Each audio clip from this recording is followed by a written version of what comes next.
বাংলাদেশ পুলিশের ১২ উপপুলিশ পরিদর্শক ও ১১ পুলিশ সুপারকে রদবদল করা হয়েছে।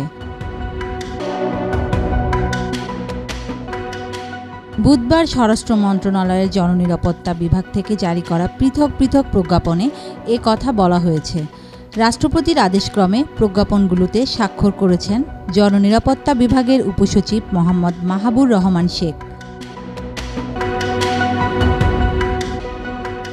ঢাকা রেঞ্জের ডিআইজি সৈয়দ নুরুল ইসলামকে রাজশাহীর সারদায় পুলিশ একাডেমিতে, চট্টগ্রাম রেঞ্জের ডিআইজি নূরে আলম মিনাকে রাজশাহী সারদায় পুলিশ একাডেমিতে, সিলেট রেঞ্জের ডিআইজি শাহ মিজান শফিউর রহমানকে রেলওয়ে পুলিশে, রাজশাহী রেঞ্জের ডিআইজি মোহাম্মদ আনিসুর রহমানকে নৌ পুলিশে, খুলনা রেঞ্জের ডিআইজি মইনুল হককে রাজশাহীর সারদায় পুলিশ একাডেমিতে, বরিশাল রেঞ্জের ডিআইজি মোহাম্মদ ইকলাস শফিককে ঢাকায় অ্যান্টি টেররিজম ইউনিটে, ময়মনসিংহ রেঞ্জের ডিআইজি মোহাম্মদ শাহ আবিদ হোসেনকে ট্যুরিস্ট পুলিশ সংযুক্ত করা হয়েছে।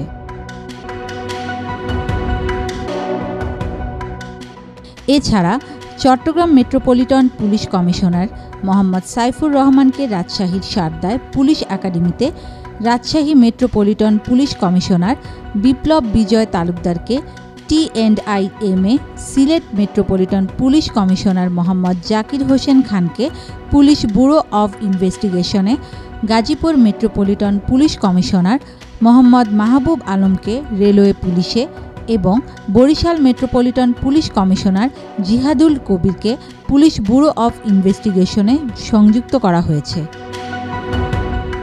Desk news, media express.